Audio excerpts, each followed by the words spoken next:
પાટણના રાધનપુરમાં વરસેલા વરસાદે ખેડૂતોના પાકનો વેર્યો વિનાશ।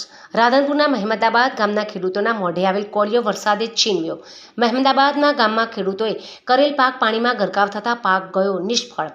વરસાદ રોક્યાને 3 દિવસ વીત્યા છતાં આજે પણ ખેતરોમાં નહીં ઓસર્યા વરસાદી પાણી। ખેડૂતોના તૈયાર થયેલા પાકો જેવા કે મગ, અડદ, તલ સહિતના પાક પાણીમાં ગરકાવ। ખેડૂતોએ મોંઘાદાટ બિયારણ લાવીને કર્યું હતું વાવેતર। ખેડૂતોને આશા બંધાઈ હતી કે આ સિઝનમાં સારું ઉપજ આવશે, પરંતુ ખેડૂતોની આશા પર ફરી વળ્યું વરસાદી પાણી। ખેડૂતોને સર્વે કરીને સહાય ચૂકવવા ખેડૂતો કરી રહ્યા છે માંગ।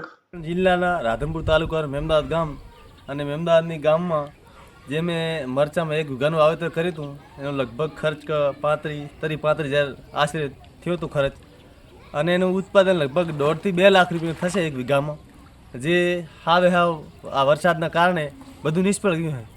તો સરકારશ્રીને એટલી નમ્ર વિનંતી કે આ નિષ્ફળ થાય એને સર્વે કરી અને તાત્કાલિક સહાય આપે એવી સરકારને અપીલ। પાટણ તાલુકો રાધનપુર ગામ મહેમદાબાદ, ઠાકોર કાનજીભાઈ શંકરભાઈ મારું નામ છે। હું મહેમદાબાદ ગામે બાગાયતની ખેતી કરું છું। સર્વે નંબર 540 અમારે લેબુડીની બાગાયત છે। એમાં પાછળના વરસાદે ખૂબ નુકસાન કર્યું છે। કમથી કમ 1 લાખ રૂપિયાનું મારે નુકસાન થયેલું છે।